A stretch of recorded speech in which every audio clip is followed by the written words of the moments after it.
Greetings, everybody. This is Christopher Messina coming at you from the Messy Time Studios, broadcasting as ever from the beaches of the last free state in America, Florida.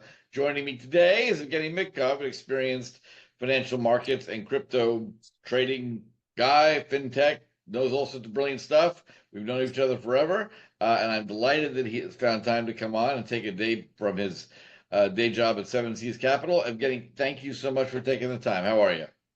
Thank you, and glad to be here with you. Amen. So much of the world to cover. I know one thing that we kicked around a lot was sort of the overarching theme of the stupidity of badly laid out policy and its knock-on effects. I think maybe we should jump onto that, and then you've got something you want to talk about, but mainly around that thing we were talking about. The Bank for International Settlements made some stupid rule years ago, which is badly impacted farmers in Africa. Take it away. Tell us why they're dumb. Well, obviously, you have to go back to 2008, Great Recession. The world was ending. Lehman Brothers ended with it. Yep. And obviously, TARP and all the other government programs are put in place. And everybody got scared that the banks were overextended, and we need new regulations to make the banks safer. Now, at the core of all of this was the derivatives were basically managed off balance sheet in various special purpose vehicles or other entities that were not directly on the balance sheet, especially the CDSs and the ABSs and all the other tranches that were being managed by these banks. And when the Bank of International Settlements started looking at this, like, well, if you may remember, there was a G20 meeting in Pittsburgh where all the G20s said, well, you can't do this to the world. You have to have a stable banking systems. And they came up with quick interruption for everyone who doesn't know. BIS, the Bank for International Settlements, is kind of the central bank for central banks. So it's a big overarching group where all the central banks in the world that matter kind of pay into it and look to it for governance. So, sorry, carry on. Indeed. And there are about 44, I believe, central banks that are members of BIS, and they're sitting all in Lausanne, Switzerland, and Basel, Switzerland, where they make all these decisions. And funny that they don't choose a garden spot like Dominica for this. They have to be in Switzerland. Exactly. Why not South Sudan? Anyway, correct. And the organization is headed by the former central banker of Mexico, who always shows up for interviews with a suit where the button in the front is ready to burst from the. So he's feeling prosperous. Good for him. He's feeling very prosperous. Very prosperous. Good old J.P. Morgan classical prosperity belly. Exactly. And the policies that they came up with is that we got to bring everything on balance sheet, i.e., off-balance sheet transactions like derivatives, anything that the bank does, it has to have a risk assigned to it, and we're going to put it in different buckets, and we'll put those buckets to be tier 1, tier 2, and have different capital requirements against them. And you can see right there the seeds of the current crisis being laid. Sure. So whenever you create a rule for Wall Street, they instantly get around it. So you're just defining the parameters of the next massive screw up. Exactly. And kind of like a basketball pushed underwater, you just it's gonna pop up somewhere. Exactly. Exactly. And you can't hold it underwater for too long. And that's what we're looking at already 15 years down the road or 16 years down the road. Actually, not so, only 11 years since the Basel III Accords were implemented in 2012. So the first really profound change was, so anything that the bank does goes on the balance sheet. So if a bank writes a bank guarantee, and that bank guarantee is for, let's say, a $5 million shipment of commodities, that they will guarantee the payment for the soybeans coming out of Brazil or the cocoa beans coming out of Ethiopia or whatever it might be. Obviously, those crops are purchased 3-6 months in advance, and the farmer gets the a letter of credit or the bank guarantee, and with that they can finance the operation to go out and obviously run the farm Buy or the seed, buy chemicals, hire workers, service the trucks, all that sort of stuff. All the all that inputs stuff. that go into making the crop happen. Exactly. But all of a sudden, these letters of credit and bank guarantees, which the banks literally just wrote on a piece of paper, and all it cost the bank was the piece of paper on which it was written. They never attached any capital to them. And from a bank's perspective, there's really no risk in this, because if somebody defaults on this transaction, they get the shipment and they'll sell it to commodity broker and they get their money back, because this thing It's is fully over. collateralized. It's not like it's just Fully a vague promise or an equity investment. So yeah, at the end of exactly the day, if it all goes south, they take possession of the physical crop and they go on. Yep. exactly, which I think probably in less than 0.1% of the cases they need to do that. Yeah. Uh, Yeah. right, Default rates on these types of loans were minuscule over the course of correct, 50 years. Yep. exactly. And then all of a sudden now you write one of these bank guarantees as a bank, you got to put 10% capital against that. Right. But Now, makes it expensive for those who don't understand how banking works. When you say you have to put 10% against it, it means you have to, if you do a $10 million line of credit, now you have to just park $1 million sitting somewhere that you of can't equity use for capital, anything. Right. not just Equity anything. capital. Yeah. Yeah, You can't do anything with it because it's already kind of committed to that boring line of credit, which now suddenly makes it psychotically expensive for the bank to do. exactly. Where in the past, the cost was a piece of paper, literally, that this is printed on, Right. and maybe a couple of employees that sort of administer this work. Now you have to put 10% of capital, which obviously is extremely expensive. Yep. And in the past, they used to charge 0.75% or 75 basis points for that bank guarantee. Yep. Now, what do you charge for it? I mean, you got to charge the cost of that $1 million, and all of a sudden, these things become extremely expensive. Yeah. And And let's be really clear that the cause of the 07-08 collapse had nothing to do with nothing to anything do. like this. It was purely US government housing policy that destroyed the market. So once again, Precisely. politicians create this massive nightmare and instantly blame everybody else for it. And then Correct. so now farmers in Africa can't get a line of credit, which they've gotten regularly for 30 years without incident, Correct. because idiots in Congress propped up Fannie Mae and Freddie Mac. I want to get that crystal clear to my Correct. listeners. And in 2014, Kenya is almost bankrupt because all of these payments basically disappear. They have a massive banking crisis, and the only way a farmer in Kenya can actually now finance their operation is via a pawnbroker and getting a title loan on a tractor, if they had one. If they had one, right? Right. Right. And that plunges, a country like, and I just happened to speak with the governor of the Central Bank of Kenya, precisely this in 2019. So 5 years later, they still had not recovered from those dark days. Right. And this also had another knock-on effect. The governments, obviously in their infinite wisdom, decided government debt is the safest investment for banks, and that if they own government debt, they can use that against the as the equity capital against the risk of the bank. So if you have T-bills or treasury bonds, you would be able to satisfy the capital reserve ratio with those positions. And the same is true in Germany and in all over the G20 countries, if you wish. So that becomes another perverse incentive. So banks now basically can load up on T-bills, and even though they might be earning 50 basis points or 100 basis points, they still earn something, as opposed to just keeping cash against the risk positions that you have, right? And this is when American banks load up on treasury bills, right?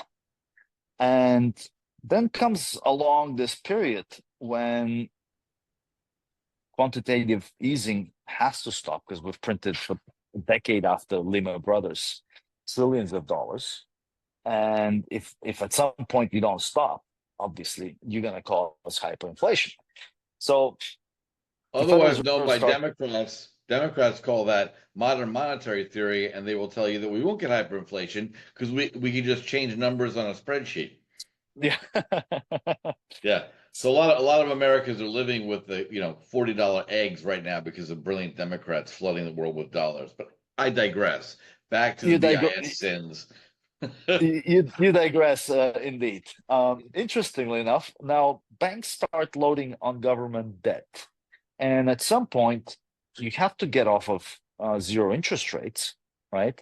And start raising interest rates. Yep. Otherwise, as we said, we'll go into hyperinflation and with all that money printing. And Fed starts rising interest rates, but these bond things have this weird inverse relationship, right? If something has $100 face value and it's promising, let's say, 1% yield or 1% return a year, if interest rates now go to 2%, well, nobody's gonna be buying this for $100 because I want to make 2% because that's what the current market conditions are. Yep. So I have to buy that bond for something less than $100, right? In order to be able to make 2%. Yep. What if rates go 3%, 4%, or maybe 5%? As the price of bonds are falling, their adequacy to collateralize their loan book is dropping. So they have to buy more of this crap paper at the exact moment. Yeah. So it's this wonderful self-fulfilling cycle. And what becomes really tough is all these positions now are 30% underwater. Because when rates go from 50 basis points to 5%, the value of bonds goes down 30%. And now just to take the US banking industry, you're looking at about $17 trillion of bank deposits, with about $1.7 trillion in losses on treasury bills. That's 10% of the deposits that people own in the banks. Yep.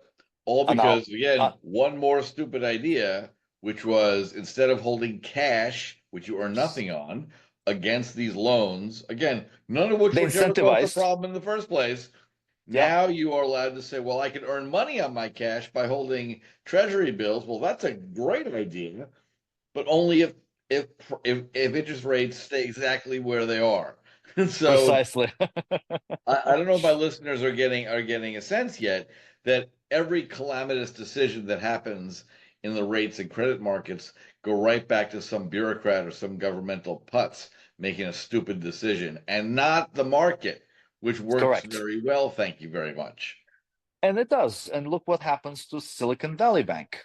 They are $800 billion bank, much bigger than Lehman Brothers, by the way. And they were staring down the barrel of $200 billion in treasury bill losses, 25% of their assets. Okay. Yep. Well, in market terminology, you're insolvent. Yep. And if no one had ever given them a regulatorily driven reason to replace cash with T-bills, they would not have been in this position. Silicon Valley Bank should be, or should have been, the most solvent bank in the universe, because for all the people out there who don't understand, when you read about venture capitalists invest $20 million into a startup run by two 22-year-olds from Stanford, trust me, that $20 million does not go into an account controlled by those two 22-year-olds.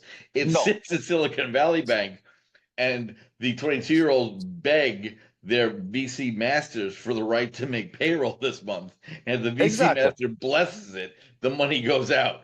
So Exactly. it was a massive wall of cash Hmm. that drove innovation until this stupid decision from the BIS, the Fed, and then Silicon Valley banks, Treasury. And the regulators from the OCC and the Who all thought this was just peachy keen to keep well, finding banks who will monetize the debt to prop up our exactly, failing economy. Yep.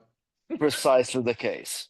So effectively, they created an incentive for the banks to prop up the government, which nobody, both Republicans and Democrats, ever stopped financing the deficits No, with bonds. no. And I think it's critical when you hear everyone out there, when you hear somebody say the phrase monetizing the debt, what it means is for a long time, from 2007 onward, the Treasury has periodic auctions of 90-day T-bills, of notes, of bonds, and used to be that all Couple of of times them, a week. Couple of yeah, times a week, by the way. however often it happens, the point was in prior to 2007, everybody who showed up to buy those were foreign governments, were investors, retail people. They all showed up. For a long time, the only entity showing up to buy the treasury debt was the Federal Reserve, which printed the money to do it. So we quite literally bought debt from ourselves with Yep. rapidly devaluing dollars that we kept printing. And this went on for ages. Before Ages. 2000, before 2008, the Federal Reserve basically had almost nothing on their balance sheet. Yeah. And they would buy and And sell in the free market to move rates around a little bit, but not as an much. intervention, as an Yeah. intervention. As an occasional intervention. It became normal after the '07 debacle.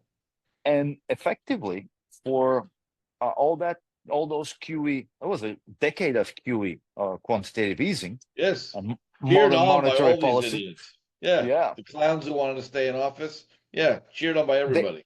they actually bankrupted the majority of the hedge funds and the that Yeah. operated in the space, because basically this was the Federal Reserve put. There was Yeah. nothing moving in the market. Right. Everything just flatlined. Right, the patient was dead. Right, there was no markets basically with that much government You can't intervention. trade volatility when the only figure in the market is the government, and all they're Correct. doing is stamping things downwards. Uh, Correct. So literally, agony. what's really amazing is seeing institutions. I remember, for example, like FX Concepts. This was a 40-year-old, $20 billion hedge fund trading currency volatility. They disappeared by 2016 because there was just no volatility. Yeah, yeah, killed. Right? Yeah, Everything got killed, and there was no market forces anymore. I mean, yeah. unless you think you're bigger than the Federal Reserve, which can print indefinite amount of cash, there's really no room for market forces.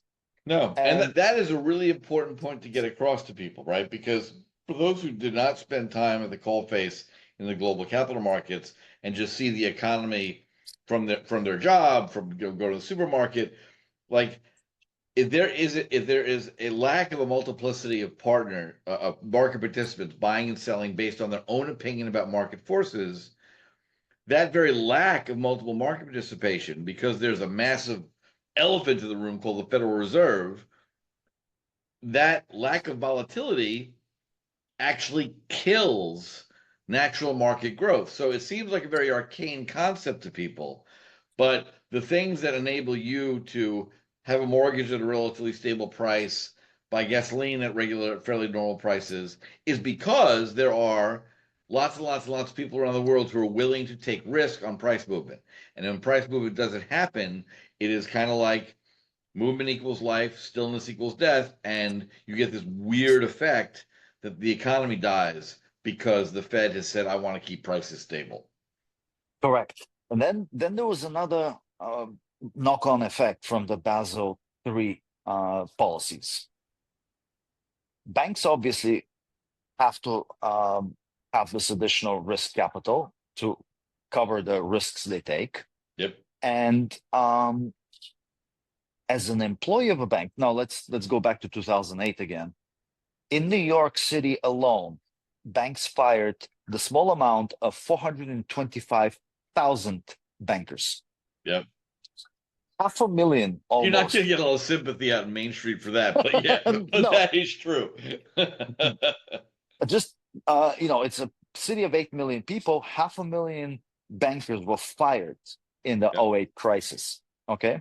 Now, if you're one of the really lucky ones left on your job at the bank, what are the thoughts that go through your head? Well, if I take any risk on behalf of the bank, and that risk turns out to be a loan that doesn't get repaid, I'm out the door joining the 425,000 bankers out there, right? So as a bank employee, I basically get zero incentive to take any risk, right? Yep. At the same time, and this is the force, these are the forces that all that regulation is putting on the banks.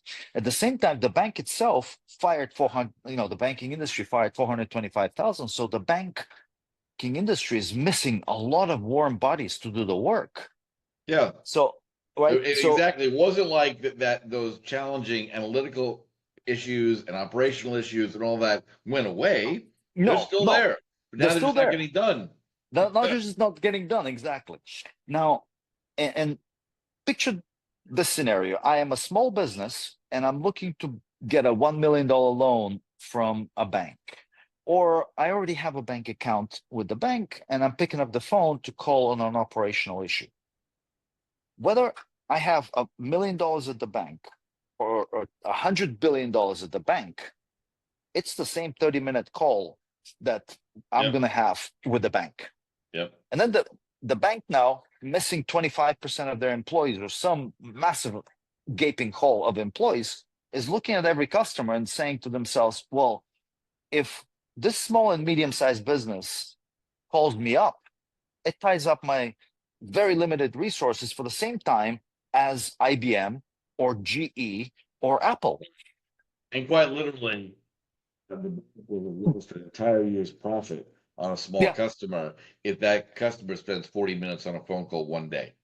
Exactly. And that customer's likelihood of going bankrupt is 100 times bigger than IBM going bankrupt. Yep. Right? So first, I have zero incentive to manage small customer accounts, and I have zero incentive to give them any loans. But I am full of cash because the Federal Reserve keeps printing cash over there. What do I do with it? Yeah. And the craziest thing happened by 2012. Verizon was in a partnership with Deutsche Telekom in Verizon Wireless. And Deutsche Telekom, also owning T-Mobile, wanted to cash in their chips in Verizon Wireless and just focus on T-Mobile. So they agreed with Verizon that they'll sell their 49% stake or whatever it was for $42 billion to Verizon. Obviously, Verizon doesn't have $42 billion sitting in their checking account. So they go to the friendly banks and say, guys, can you raise me $42 billion bond? I need to buy Deutsche Telekom out of Verizon Wireless. Yep. And the banks get to work. 3 days later, they're like, Houston, we have a problem. What's the problem? There's oversubscription to the bond issue.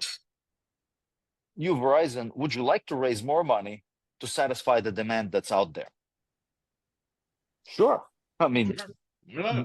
I'll take any cash. Give me a bag of money. Let's see what I can do with it. Exactly. Did you not? Verizon closed that bond issuance they needed $42 billion. Yep. They actually raised $102 billion at 1.96%, which was 2 basis points above Treasury bills. Phenomenal. Right. It's phenomenal. So that's a lot of executive Ferraris. and well, there's a knock-on effect there too. So in that issuance, every single community bank participated in the US. And notice the implications. If so, I'm a community bank. I can go lend money to a local restaurant or lawn mowing company or Yeah. startup or whatever it is. But I have, as a credit officer, I would be stupid to do that because any one of these guys can go bankrupt, and I'll be on the street joining the 425,000 that got fired. It is much more comfortable for me as a bank to take all the deposits that I have and I need to invest somewhere and give them to Verizon Wireless in a syndicated deal with 4,000 other banks, because it's a very warm and fuzzy feeling in that flock of sheep. I got sheep all around me. And 2 And basis points over Treasury. So I took on corporate risk for 0.02% benefit. yeah, Genius. genius, right? I'm making Genius. much bigger profits for my bank. And but there's actually logic in this, because if you give a monopoly or a semi-monopoly like Verizon $102 billion, what do you think happens? They You become go, more exactly. monopoly. There was I think something called monopolistic is the adjective I'm looking for, but monopoly sounds funnier. so for a lot of people that is distant memory, but there was something called Sprint as a mobile operator. Yes. That doesn't exist anymore. Kids, that was the MySpace of telecom. It $102 billion given to Verizon Wireless killed Sprint. Yeah. And now if you, I was just looking the other day at mobile data costs around the world. Guess who pays the highest cost for mobile data in the world? This one. Americans. Of course. Well, we're only second to Switzerland. So Switzerland's the highest, but America pays over $7 per gigabyte of monthly data. Whereas in a place like India, that's 40 cents, by the way. Right. Okay. And so that So here's policy, a thought. Here's a thought, because my listeners are generally intelligent and not specialists. So the upshot of all this is what? Like, what if you're that we just had an election, so we teeter back from the brink of abject socialism. So yay team. But there's a lot of work to be done, right? A lot of policies need to be fixed, and you as an American, right, as a citizen, you've got to be aware of how these big changes really impact you, right? So who cares? Verizon did an offering and it was yeah, overcharged, blah blah blah blah blah. Blah. What Evgeni just told you, costs of using mobile networks are 14 times higher than they are in India. yeah. So there's no reason for it to be that, but monopolies restrict competition and force you to pay more. So as you're finding your congressperson and your senators and you're weighing in with your opinions, always err on the side of more competition. Always err on the side of less government interference.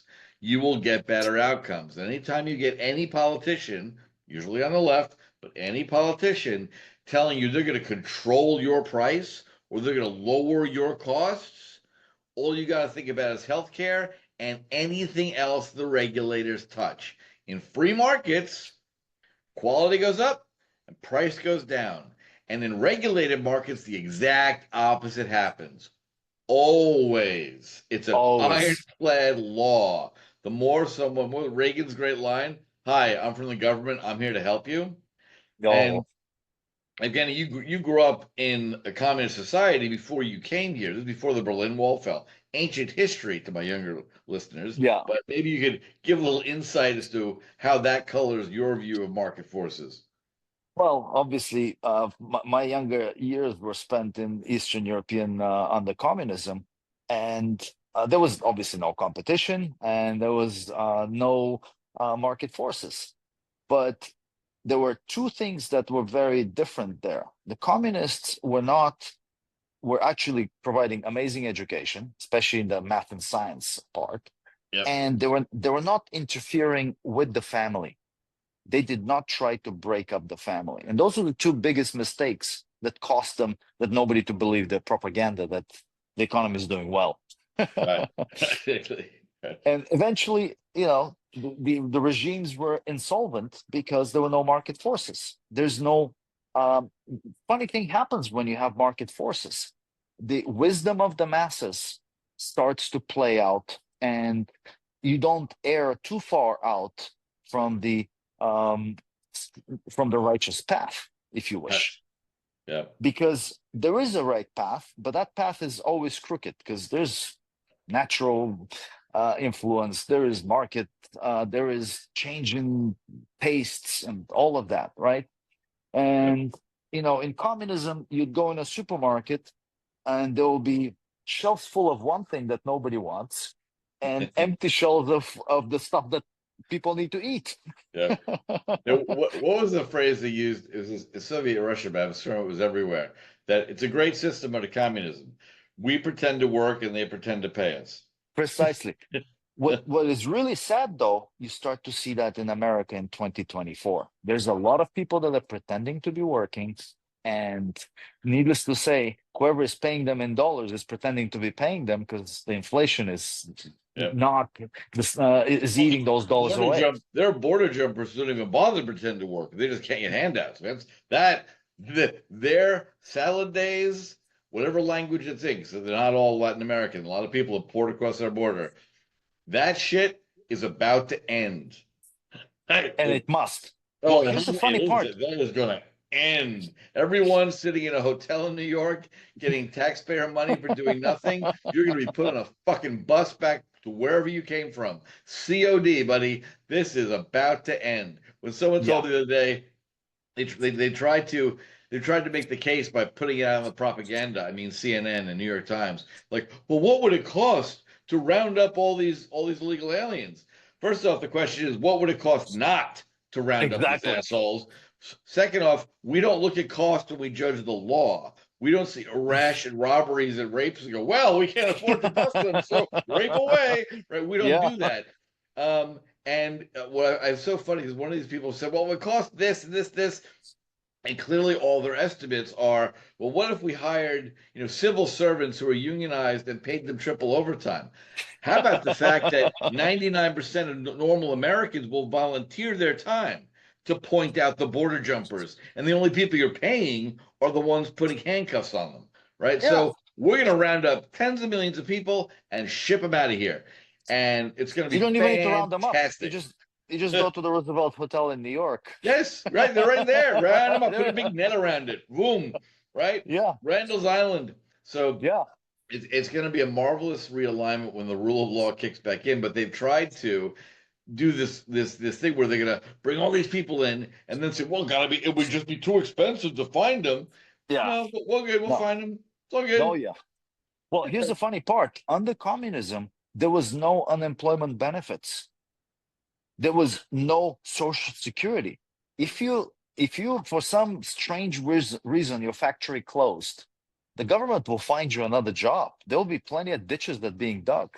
And if you don't show up to that new job within 2 weeks, there's a police knock on your door. Like, hey, you're unemployed, which is a criminal offense, by the way. Right.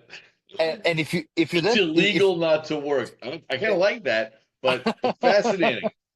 So you would be literally thrown in jail if you're not working under communism. Wow. So the message here is communism's not all bad. There was absolutely nobody freeloading in communism, which is really strange that in 2024 America, you have the majority of counties in America deriving 25% or more of their income from government income. Yeah, well, that's about that. I don't know if you've seen that map of the U.S. showing how many counties have 25% or more of the income coming from government sources in 1970 versus 2024. Yeah. In 1970, there was a little bit of Appalachia, a little bit of Missouri, and a little bit of Alabama. A couple of counties, literally, you can point them on the map. Yeah. Right now, there's almost no county in America where 25% of the income is not coming from government forces. Check back in 2 years, that will be zero. I'm not kidding. This shit ends now, like it has to. And so I wrote a whole book about it. otherwise we're bankrupt. Yes, it is. And that's what it was fascinating because the major headache and the major flaw with our system is that the political class, which should never have been allowed to develop, right? Hmm. The Yeah, founders never wanted it. They have managed to make the operations of government both simultaneously boring and insanely complex. correct. There's So, no transparency, by the way, so there. unless you're like a really persistent nutcase who's got time and understands capital markets and budgets, like that's why I wrote my book about it because it took me a long time to dive into the nuances. But they all spoke in mirrors and here football's happening in the World Series. And go look at this, buy some beer. Reality TV, Dancing with the Two Stars. $100 trillion of accumulated liabilities this country has. And that has to be paid for one way or the other. It's going to get paid for by cutting costs, which we're going to do. It's going to be paid for by getting rid of transfer payments, which we're going to do. It's going to be paid for in some instances like that. Of course, the left loves to raise taxes, but it never fixes anything because No, despite it all their actually reduces the machinations, income. okay, Reduces the exactly. income. It always turns out to be the same amount of revenue to GDP, no matter all their and all that crap. Like it never happens. So the No, only way is to cut the costs, get government out of people's lives, privatize retirement. All that is coming, and it's going to be wonderful. And the thing is that the people who are going to scream and howl the loudest, they're too dumb to understand that we're doing this for their benefit. When we Mm. create a stable, sound currency and a stable, sound economy and a very, very small government, they're going to be happier. They can have more money in their pockets, less intrusion.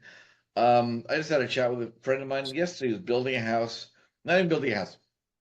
Yeah, he's building a house in Ireland, right? So it's not Europe, but a lot of this is coming here. Same things here, right? Currently, forget the Ireland example. I'll stick to America. In America, county by county, state by state, the average percentage of the cost to build a new house is between 40 and 70% of the cost of that house.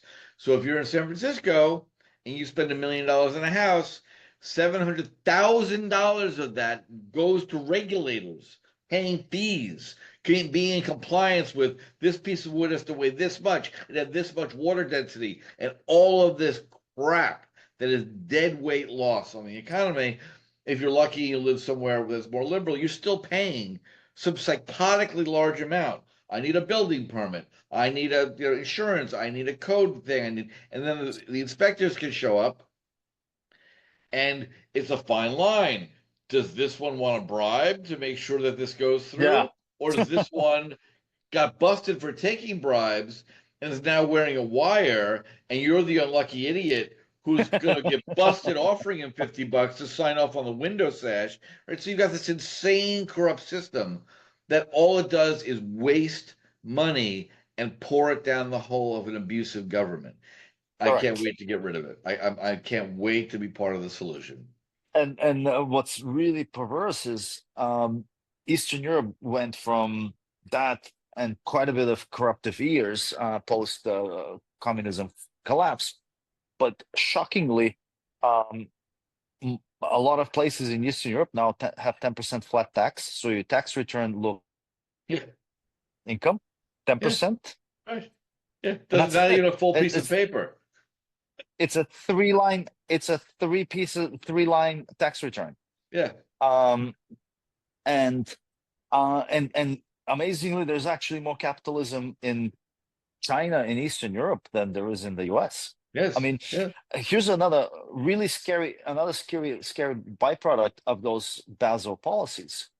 In 1997, I remember reading that statistic. 72% of the US GDP was contributed by small and medium-sized enterprises. right. Which is a healthy 72%. economy. Yep, exactly. Yep. Yeah. In 26 years later, in 2024, do you know what that number is? What, 42, 40, how much? I haven't looked actually. 38. 38. I We're was a little half. optimistic. Yeah, you were very optimistic. Yeah, We've basically killed small and medium-sized businesses yeah, and given all that business to monopoly businesses. And Yep. obviously, I don't care if you call yourself a capitalistic system. If you have monopolies, that's no capitalism. No. That is communism. Yep.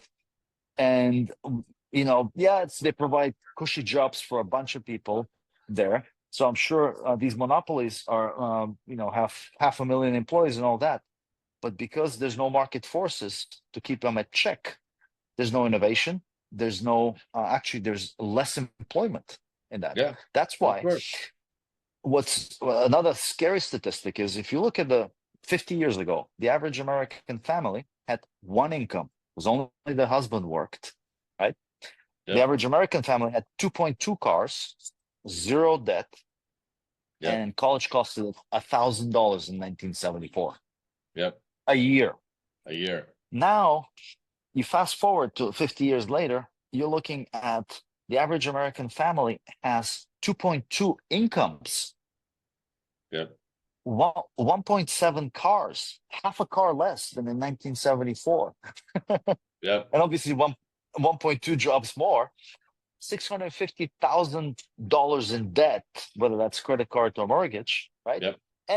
And if you want to go to a real college where they'll teach you something, they'll set you back $80,000 a year. Or Well, I'm going $100,000 to a year. disagree with you there. If you want to go to a propaganda commie factory like Harvard, it's going to cost $80,000 a year. You want to go to an excellent university, you got to go to Florida school, which is a state school.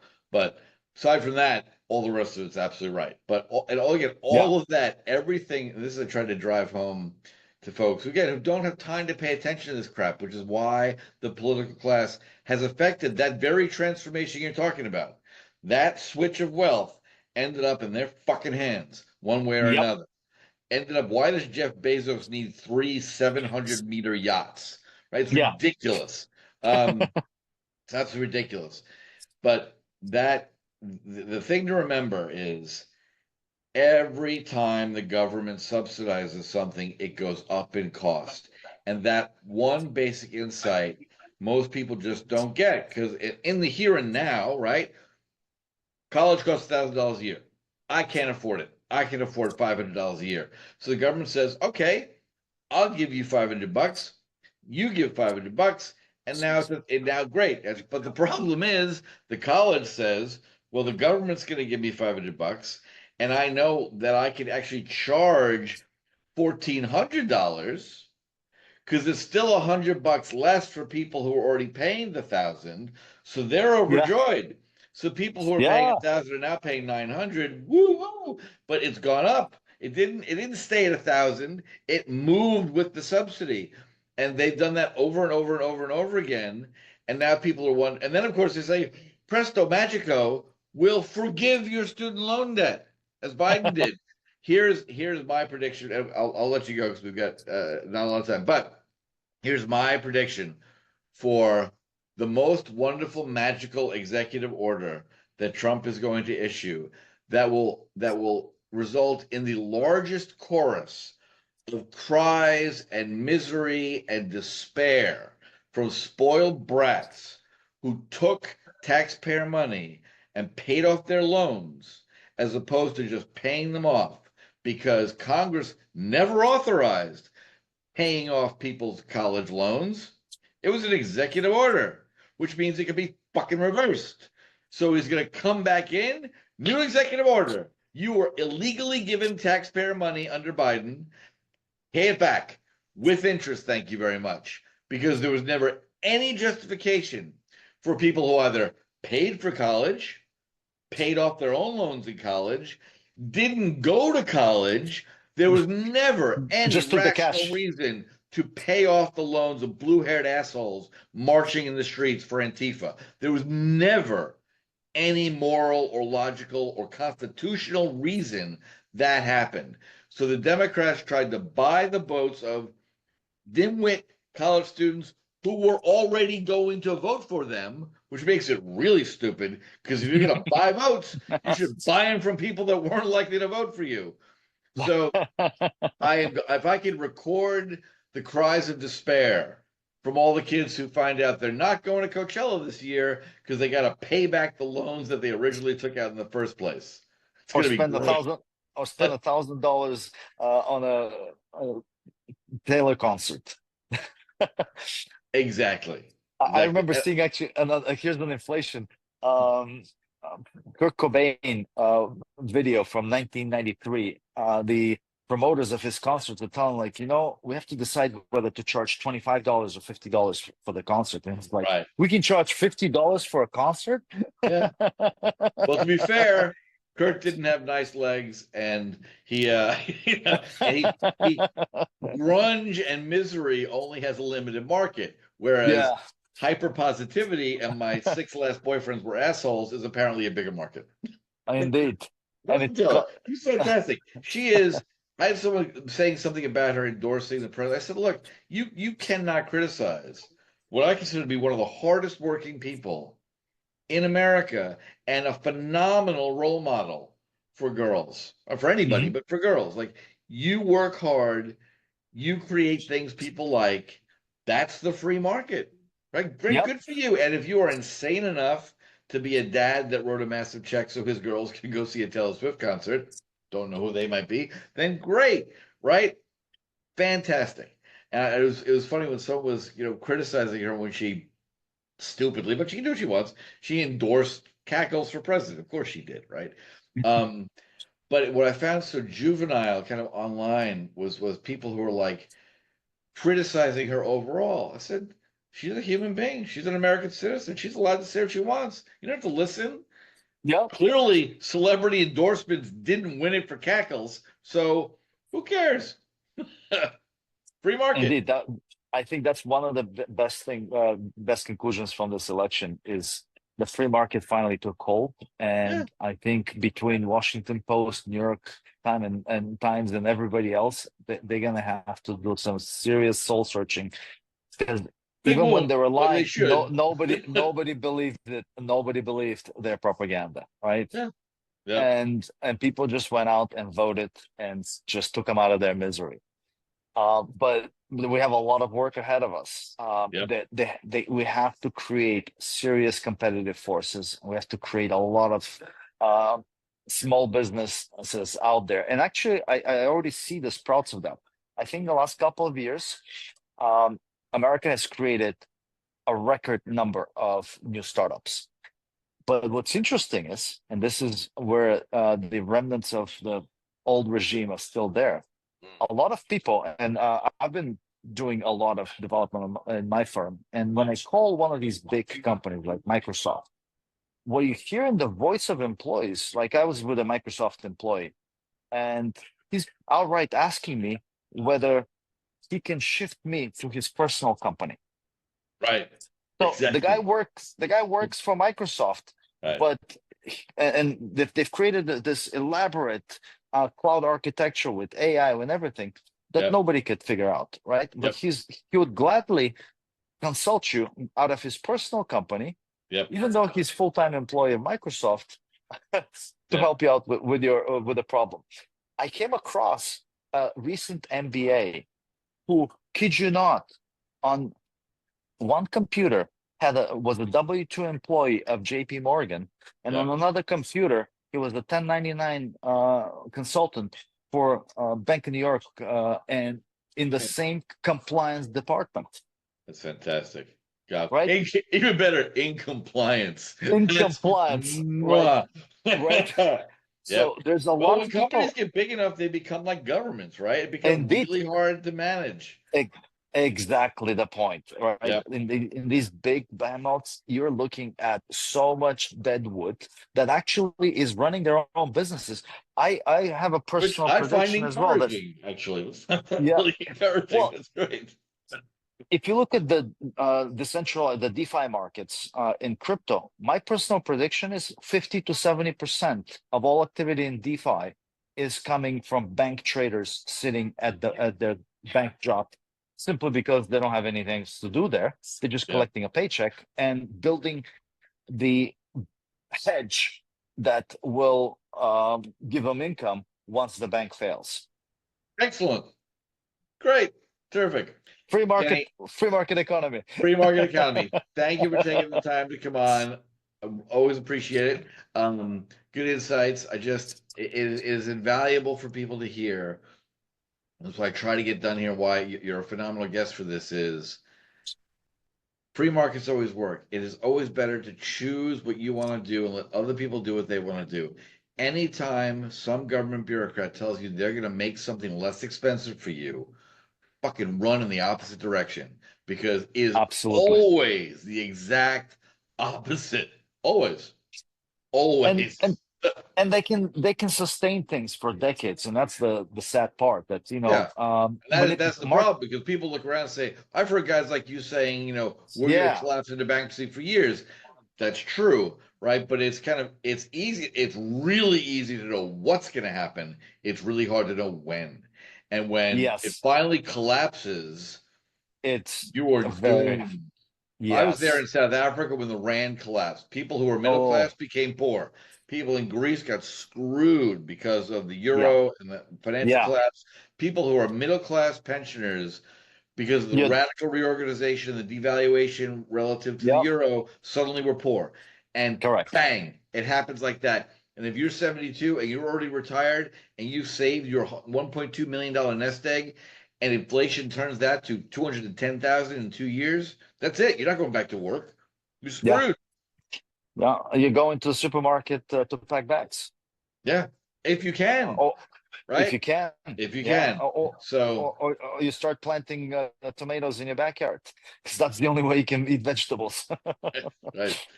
So, Well, I final think words, final thoughts as a survivor of communism and a survivor of the capital markets. Final thought. ra radical transparency. The government has full transparency on us. Yeah. Right? Increasingly, yes. They know every transaction from your credit cards to your bank account to your tax returns to where you are because the GPS on your phone tells the government every second where you are. Yep. We don't know anything about the government. So I would gladly see at least the same amount of information on the government. I think Budgets we put should put online. tracking chips in senators. How about that? Right there. Right? Excellent. Radical transparency. With that, we're going to sign off to my frequent listeners who have been vindicated by the election results, or if not, and you still said it's going to be okay. Trust me. It'll be Remember, better. be better. Remember to turn off the mainstream media who are lying to you and colluding with oppressive forces and tune into messy times.